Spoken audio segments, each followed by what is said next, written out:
আজকের গল্পে বলবো বন্ধুর হিজাবি মায়ের সাথে ঘটে যাওয়া সত্য ঘটনা। বাসর রাতে বন্ধুর হিজাবি মা বোরখা আর নিকাব গুটিয়ে যা করল আর কোনোদিন ভুলব না। আমি মেহেদি, বয়স ২৩ বছর। আমি একটি কলেজে পড়ছি, বিএসসি পদার্থবিজ্ঞান প্রথম বর্ষে। আমি আর আমার কিছু বন্ধু কলেজের পাশে মেস বানিয়ে থাকি। রকি, ফাহিম, শাকিল, শেহজাদ আমরা খুব কাছের বন্ধু। আমরা একসাথেই সবসময় সময় কাটাই। একদিন রুমে বসে সবাই আড্ডা দিচ্ছি, এমন সময় শাকিলের ফোন বেজে ওঠে। ফোন রিসিভ করতেই বুঝতে পারল শাকিলের নানাজান কথা বলছেন। ফোন কাটতেই শাকিলকে খুব বিচলিত দেখলাম।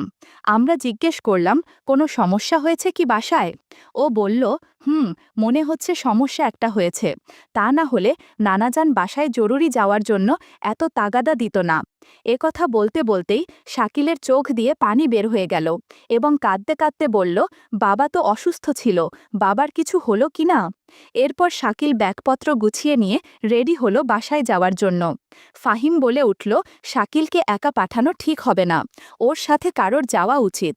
আমি শেহজাদকে বললাম, তোর আর শাকিলের বাসা তো কাছাকাছি, তাই তোর কোনো কাজ না থাকলে তুই চাইলে যেতে পারিস। শেহজাদ বলল, আগামীকাল আমার টার্ম ফাইনাল, তাই আমার যাওয়া পসিবল না। তুই চাইলে যেতে পারিস, তোর তো এক্সামের ঝামেলা আপাতত নেই। আমি বললাম, আচ্ছা ঠিক আছে, আমিই ঘুরে আসি। এরপর ব্যাগ গুছিয়ে আমি আর শাকিল রওনা দিলাম ওর বাড়ির উদ্দেশ্যে। শাকিলের বাসায় যখন পৌঁছালাম তখন বিকাল হয়ে গিয়েছিল। বাসায় গিয়ে দেখি ওদের বাসায় কেউ নেই, বাসা একদম শুনশান নীরব। শাকিল বাড়ি যেতেই ওর মেজ চাচি আম্মা এসে বলল, শাকিল, তোমার বাবার কি মাথা গরম? সব কাজে কি মাথা গরম করলে চলে? শাকিল বলল, চাচি আম্মা, কি হয়েছে একটু বলবে? আমি তো কিছুই বুঝতে পারছি না। এবার উনি বললেন, কেন তুমি জানো না, তোমার বাবা রাগের মাথায় তোমার মাকে ৩ তালাক দিয়েছেন, তাই তোমার নানাজান এসে তোমার মাকে নিয়ে গেছেন এবং তোমার বাবা নিজ ভুল বুঝতে পেরে তিনি তোমার মাকে নিয়ে আসতে গেছেন। শাকিলের বাবা মা দুজনেই ধার্মিক। শাকিলের বাবার নাম মাওলানা আলমগীর হোসেন, বয়স ৫০, তিনি ব্যবসা করেন। আর শাকিলের মায়ের নাম হাফেজা মোছাম্মদ মর্জিনা খানম, বয়স ৩৬। শাকিলের মা খুবই পর্দাশীল মহিলা, তাকে আজ পর্যন্ত কোনো পরপুরুষ দেখা তো দূরের কথা, কণ্ঠও শোনেনি। আমি আর শাকিল রওনা দিলাম ওর নানার বাসার দিকে। শাকিলের নানার বাসাটা শাকিলদের বাসা থেকে ২-৩ গ্রাম দূরে। সন্ধ্যা নাগাদ আমরা ওর নানার বাসায় পৌঁছালাম। বাসায় গিয়ে দেখলাম কয়েকজন দাড়ি পাঞ্জাবিওয়ালা পুরুষ মানুষ বসে গোল মিটিং করছে। আমাদের একটা রুমে বসতে দেওয়া হলো। এরপর শাকিল বলল, মেহেদি, তুই একটু রেস্ট কর, আমি একটু আব্বু আম্মুর সাথে দেখা করে আসি। এবার আমি পাশের খাটে শুয়ে পড়লাম এবং কিছুক্ষণের মধ্যে আমার হালকায় ঘুম এসে গেল। হঠাৎ শাকিলের ডাকে ঘুম ভেঙে গেল। শাকিল আমাকে বলল, মেহেদি ওঠ, উঠে ফ্রেশ হয়ে নে, আমার বড় খালুজান তোর সাথে কথা বলবে। আমি ফ্রেশ হলাম। তারপর শাকিল আমাকে পাশের রুমে নিয়ে গেল। ওখানে গিয়ে দেখি বছর ৬০-এর এক বড় দাড়িওয়ালা লোক সোফায় বসে আছেন। আমি রুমে ঢুকতেই তার সাথে সালাম বিনিময় করলাম। সে আমাকে তার পাশে বসতে বলল এবং আমি তার পাশে বসলাম। প্রথমে তিনি আমার নাম, ঠিকানা, পরিচয় জিজ্ঞেস করলেন। আমি পটাপট উত্তর দিলাম। তারপর তিনি শাকিলকে যেতে বললেন রুম থেকে এবং শাকিল চলে গেল। আমার কেমন যেন ভয় ভয় লাগলো, মনে মনেই বললাম, হচ্ছেটা কি? এবার উনি আমার একটু কাছে এসে বলল, শাকিল, তোমার কেমন বন্ধু? আমি বললাম, খুবই ভালো বন্ধু, আমরা সব সময় একসাথেই থাকি, আমরা একে অপরের সুখে দুঃখে পাশে থাকার চেষ্টা করি। তারপর উনি বললেন, বাহ, খুবই ভালো, তো শুনে খুবই ভালো লাগলো। তবে আজ শাকিলের পরিবার খুবই বিপদে আছে, তোমার যে এই বিপদ থেকে শাকিলের পরিবারকে উদ্ধার করতে হবে বাবা। আমি বললাম, আঙ্কেল, কি সাহায্য করতে হবে বলেন, আর আমি এতে কী বা সাহায্য করতে পারি বুঝতে পারছি না। এবার আঙ্কেল বলল, তোমার অনেক কিছু করার আছে বাবা, সব তোমার সাধ্যের মধ্যেই আছে। তুমি কথা দাও, তুমি সাহায্য করবে এবং তোমার বন্ধুর পরিবারকে রক্ষা করবে। আমি বললাম, আমি কথা দিলাম আমার বন্ধুর পরিবারকে রক্ষা করব, কিন্তু আমাকে কি সাহায্য করতে হবে যদি একটু বলতেন আঙ্কেল। এবার আঙ্কেল বললেন, তুমি তো শুনেছ, শাকিলের আব্বু শাকিলের আম্মুকে তালাক দিয়েছেন রাগের মাথায়। এখন শাকিলের আব্বু আবার শাকিলের মাকে নিতে চাই, কারণ সে রাগের মাথায় তালাক দিয়েছেন, এখন সে তার ভুল বুঝতে পেরেছে। কিন্তু চাইলেই সে শাকিলের মায়ের সাথে সংসার করতে পারবে না, কারণ ৩ তালাকের পর শাকিলের আম্মু ওর আব্বুর কাছে হারাম হয়ে গেছে। এখন একটি পথই খোলা আছে, শাকিলের মাকে অন্য একটি পুরুষের সাথে নিকাহ দিতে হবে এবং কিছুদিন তারা সংসার করবে। তারপর ওই পুরুষটি যদি শাকিলের আম্মুকে তালাক দেয়, তখনই শাকিলের আব্বুর জন্য হালাল হবে, অন্যথায় হবে না। আমি এবার বললাম, তাহলে তো বিষয়টা অনেক জটিল ব্যাপার আঙ্কেল। আঙ্কেল বলল, কোনো জটিল বিষয় না, তুমি রাজি থাকলে কোনো কিছু জটিল না। আমি বললাম, আঙ্কেল আমি কিছুই বুঝতে পারছি না, এখানে আমার রাজি হবার কি আছে? আঙ্কেল বলল, আমরা চাচ্ছি আজ রাতেই তোমার সাথে শাকিলের আম্মু মানে তোমার মর্জিনা আন্টির নিকাহ পড়িয়ে দিতে, তোমার কোনো আপত্তি না থাকলে। আমি শুনে হচকিয়ে গেলাম এবং রেগেমেগে বললাম, এটা কি বললেন আঙ্কেল? উনি তো আমার মায়ের বয়সী, আর তার চেয়েও বড় কথা উনি বন্ধুর আম্মু। আমি কিভাবে ওনাকে বিয়ে করি? এটা অসম্ভব। তিনি বললেন, তুমি কিন্তু কথা দিয়েছ, দয়া করে তুমি রাজি হয়ে যাও বাবা, কেউ কিচ্ছুটি জানবে না, আমরা সব কিছু গোপন রাখব, এটা আমাদের মান সম্মানের বিষয়। আমি মাথা নিচু করে বসে থাকলাম এবং ভাবছি কি করব। এবার আঙ্কেল আমার আরেকটু কাছে এসে মাথায় হাত বুলিয়ে আস্তে আস্তে বলল, এর আগে কি নারীর সাথে ঘনিষ্ঠ হবার সুযোগ হয়েছে তোমার? আমি বললাম, না আঙ্কেল। আঙ্কেল বলল, গুড বয়, তাহলে আর কি, কাজী ডেকে নিকাহটা পড়িয়ে ফেলি এখনই, তারপর তোমার মর্জিনা আন্টির ঘরে তোমাকে পাঠিয়ে দিব। রাত ভর সময় কাটিও মর্জিনার সাথে, দেখবে খুব ভালো লাগবে। তোমার মর্জিনা আন্টি ৩ সন্তানের জননী হলেও এখনও বেশ যুবতী আছে, তোমার কোনো সমস্যা হবে না। আর তোমার যদি বেশি ভালো লেগে যায়, তাহলে তোমাকে মর্জিনার স্থায়ী স্বামী হিসাবে রেখে দিব। শাকিলের খালুর সাথে কথা শেষ হওয়ার পরে আমি পূর্বের রুমে ফিরে যাই এবং তার আধা ঘন্টা পরে একটি ছেলে আমার রুমে প্রবেশ করে। ছেলেটি শাকিলের খালাতো ভাই। ছেলেটি আমাকে একটি কাপড়ের ব্যাগ ও ১ গ্লাস শরবত দিয়ে বলে, শরবতটা খেয়ে নিয়ে গোসল সেরে এই কাপড়গুলো পরে নিন। আমি শরবতটি এক ঢোকে খেয়ে নিলাম, তারপর গোসল সেরে ফেললাম। ছেলেটির দেওয়া পাঞ্জাবি পায়জামাগুলো পরে ফেলে কিছুক্ষণ না যেতেই আমার কেমন যেন অনুভব হলো। আমার জাদুর লাঠি কেমন যেন করছিল, তবে আমি বুঝতে পারলাম সবই ওই শরবতের কারসাজি। রাত ১১টা নাগাদ আমার রুমে ২-৩ জন লোক সহ কাজী সাহেব হাজির হলেন। ওই লোকগুলোর মধ্যে ওই খালুজান ছিলেন বিয়ের উকিল। তিনি এসে বললেন, মোছাম্মদ মর্জিনা খানম কবুল বলেছেন। এবার বাজি শুরু করলেন। হোগলডাঙ্গা নিবাসী মোহাম্মদ শমশের আলীর মেজকন্যা মোছাম্মদ মর্জিনা খানমকে ৫০,০০০ টাকায় নিকাহ করতে রাজি আছেন? আমি বললাম, হ্যাঁ রাজি। সাথে সাথে সবাই শুকরিয়া আদায় করল। কিছুক্ষণের মধ্যেই রাতের খাবার চলে আসলো। ৫-৭ জন পুরুষ মানুষ যারা ছিলেন সবাই এক টেবিলে বসেই খেয়ে নিলাম। খাবার সার্ভ করে দিল শাকিল ও তার মামাতো আর খালাতো ভাই। খাওয়া দাওয়া শেষ করে সবাই ড্রয়িং রুমের সোফায় বসে বিশ্রাম নিচ্ছিলাম। এমন সময় শাকিলের বড় খালুজান একজনকে বলল, আলিফকে ডাক আর নোভাকে নিয়ে আয়। তারপর দেখলাম একটি অল্প বয়সী ছেলে হাজির হলো। এবার ওই খালু বলে উঠলেন, আলিফ, নতুন বাবাকে সালাম দাও। ছেলেটি আমার সাথে সালাম বিনিময় করল। বুঝতে পারলাম ছেলেটি শাকিলের ছোট ভাই। কিন্তু শাকিলের ছোট বোন নোভা ওর নানির কাছে ঘুমিয়ে গেছে, তাই আসতে পারেনি। এবার শাকিলের খালু আমাকে বলল, এই যে মেহেদি ভাই, আপনার বিবি যান তো বাসর ঘরে আপনার জন্য অপেক্ষা করছে, চলুন আপনাকে দিয়ে আসি। আমিও উঠে পড়লাম, কারণ আমার অবস্থা খুবই খারাপ।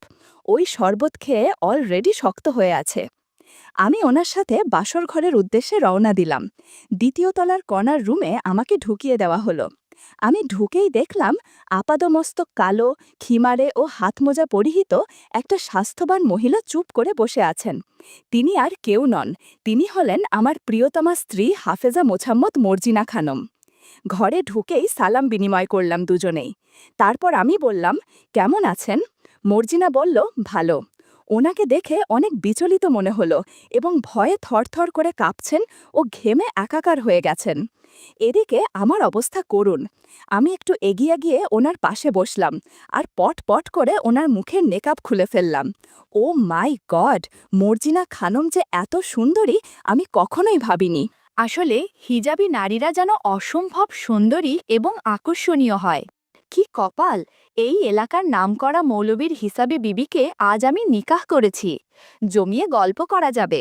আমি আর নিজেকে সামলাতে পারলাম না, তার সাথে গল্প করতে শুরু করলাম।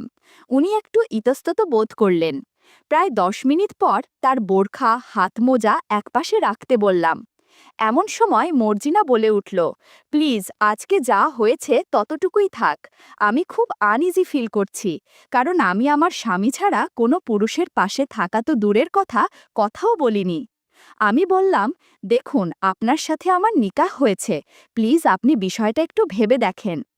এবার তিনি বিরক্তির সুরেন বললেন, আচ্ছা ঠিক আছে, তবে আগেই আমি বোরখা আর নেকাব একপাশে রেখেছি, এখন ম্যাক্সি আর পেটিকোট ছাড়া থাকতে পারবো না। আমার একটু আনইজি ফিল হচ্ছে। আসলে আমি অনেকদিন যাবৎ স্বামীর সাথে গল্প করি না। আর হ্যাঁ, নারকেল তেল ব্যবহার করবেন। আমি বললাম, আচ্ছা ঠিক আছে, আমি দেখছি। আমি রুমে নারকেল তেল বা ভ্যাসলিন খুঁজলাম, কিন্তু পেলাম না। তাই সরাসরি শাকিলের কাছে ফোন দিলাম, কারণ আমার মাথা ঠিক নেই আর তর সইছে, আমার মনে হচ্ছে পাগল হয়ে যাব। সাথে সাথেই শাকিল ফোন ধরল, বলল, দোস্ত বল কি খবর। আমি বললাম, বন্ধু তোমার রুমে কোনো নারকেল তেলের শিশি আছে, থাকলে একটু এই রুমে দিয়ে যা। শাকিল বলল, নারকেল তেলের শিশি দিয়ে কি হবে। আমি বললাম, একটু দরকার, প্লিজ একটু ম্যানেজ করে দে। ও বলল, আচ্ছা ঠিক আছে, আমি নিয়ে আসছি। আমি দরজার লক খুলে সামান্য ভেজিয়ে রাখলাম।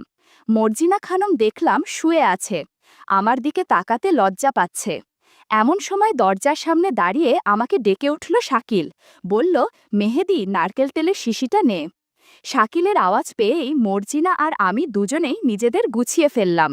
শাকিল আমাকে আর ওর মাকে ভালোভাবেই দেখে ফেলল। আমি দরজার কাছে গিয়ে ওর কাছ থেকে শিশিটা নিয়ে দরজা বন্ধ করে খিল দিলাম। মর্জিনা রাগের স্বরে বলল, আপনি কি পাগল হয়ে গেছেন, দরজা খোলা রেখেই শুরু করেছেন। আমি বললাম, সরি, এমনটি আর হবে না। এরপর মর্জিনার সাথে আবার গল্প করতে শুরু করলাম। জাদুর লাঠি দিয়ে অনেক জাদু দেখালাম, মাঝে মধ্যে নারকেল তেলে দিয়েও অনেক জাদু দেখিয়েছি। রাত 1টা অবধি অনেক আড্ডা দেওয়ার পর অনেক ক্লান্ত লাগছিল। হঠাৎ আমার ফোনটা বেজে উঠল। ফোনের স্ক্রিনে দেখলাম শেহজাদ ফোন করেছে।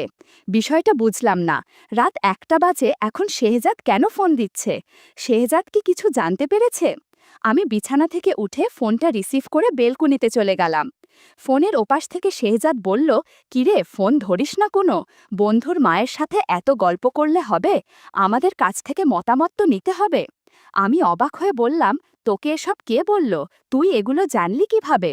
শেহজাদ বলল, শাকিল আমাকে সব বলেছে, আর তুই যে শাকিলের মায়ের সাথে যা করছিল, শাকিল সব কিছু জানালার ফুটো দিয়ে দেখেছে। কি বলিস এখন, কি হবে। শেহজাদ বলল, শোন, শাকিলের একটা আপত্তি রয়েছে, তুই যেন বিদেশি বেলুন ব্যবহার করিস, ও আমাকে বলতে বলেছে। আমি এবার খুব রেগে গেলাম আর শেহজাদকে বললাম, ওর কোনো কথা আমি রাখতে পারবো না। ওর পরিবার আমাকে ওর মায়ের সাথেই নিকাহ করিয়েছে, আমার যেভাবে যা ইচ্ছা তাই করব।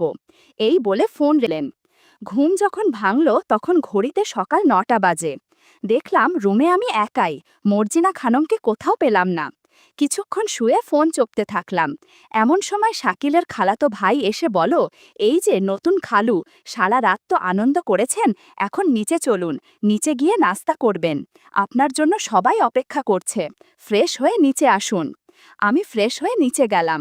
ডাইনিং টেবিলে দেখলাম শাকিলের নানা যান, বড় খালু যান, ছোট খালু যান, শাকিল আর শাকিলের ছোট ভাই আলিফ নাস্তা করছে। ওদের সাথে নাস্তা সেরে নিলাম। নাস্তা শেষে শাকিলের বড় খালুজান আমার ডাকলেন।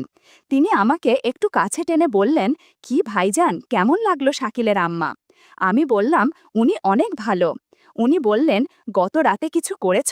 আমি মাথা নিচ করে বললাম, হ্যাঁ। উনি বললেন, এজন্য সকালে পারভিন ডাক্তার এসেছিল। শোনো, বেশি ভালো লাগলে বলতে পারো, তাহলে মর্জিনার সাথে সংসার করার ব্যবস্থা করে দিব। আমি বললাম, কি বলেন, এটা কিভাবে সম্ভব, শাকিল বা শাকিলের বাবা মা ওরা তো কখনোই মানবে না। এবার উনি বললেন, শোনো, তুমি হয়তো জানো শাকিলের বাবার হার্টে 3টা রিং পরানো আছে, আবার সাথে টাইপ 2 ডায়াবেটিস। আলমগীর সাহেব 2 বছর যাবৎ মর্জিনার সাথে সময় কাটায় না। ওনাকে নিয়ে আমি অনেক ডাক্তার কবিরাজের কাছে গিয়েছি, কিন্তু তাতে কোনো ফলাফল আসেনি। এই নিয়ে শাকিলের বাবা মায়ের মধ্যে দাম্পত্য কলহ চলছে অনেক দিন ধরেই। শাকিলের আম্মাও অনেক দিন ধরে ধৈর্য ধরে আছেন। শাকিলের বাবা আলমগীর সাহেব ইন্তেকাল করলে তিনি আবার নিকাহ করবেন। তাই বলছি, মর্জিনা খানমকে ভালো লাগলে বলো, আমরা শাকিলের বাবাকে একটু বোঝাই। উনি রাজি থাকলে তোমার আর শাকিলের আম্মাকে তালাক দেওয়ার ঝামেলা করা লাগবে না। শাকিলের আম্মাজানের সাথে সংসার শুরু করো, ভালো লাগবে। শাকিলের খালিজানের সাথে কথা শেষে আমি ওপরের রুমে যেতে থাকলাম। রুমে গিয়ে দেখলাম মর্জিনা খানম ও তার ছোট মেয়ে নোভা শুয়ে আছে। সারা দিন কিভাবে যেন কেটে গেল। রাত নামতেই আবারও মর্জিনা খানমের সাথে গল্প শুরু করলাম। জাম্বুরা খেলাম, অনেক আড্ডা দিলাম। এতক্ষণে মর্জিনা খানম আমার সাথে বেশ ফ্রি হয়ে গেছে। কোনো কিছু করতে গেলে আর বাধা দেয় না। রাত তখন 3:22। আমি তখন চতুর্থবারের মতো কাজ করছি। এমন সময় বাইরে হইচই শুরু হলো। আমি কোনো রকমে নিজেকে গুছিয়ে বাইরে চলে আসলাম। আমার পিছু পিছু মর্জিনাও আসতে লাগলো। নিচে এসে শুনি শাকিলের বাবা স্ট্রোক করেছে। শাকিলের চাচা ফোন দিয়েছিল কিছুক্ষণ আগেই। ওর বাবাকে হাসপাতালে নিয়ে যাওয়া হচ্ছে।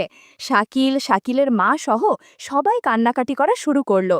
কিছুক্ষণ পরে শাকিলের খালুজানের ফোনে একটা ফোন আসলো।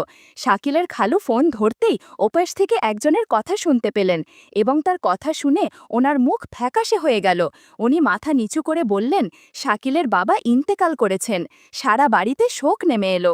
দেখতে দেখতে 1 বছর কেটে গেল। মর্জিনা খানম আর আমার একটা ফুটফুটে ছেলে সন্তান হলো, দেখতে একদম আমার মতোই। এই কথা শুনে অভিমানে দেশ ছেড়ে অস্ট্রেলিয়া গমন করেছে শাকিল 6 মাস হলো, আর থাকবেই বা কি করে এখানে। আমি এদিকে দিন রাত মর্জিনা খানমের সাথে সময় কাটাচ্ছি। মর্জিনা খানম এখন আমাকে ওগো শুনছো বলেই ডাকে।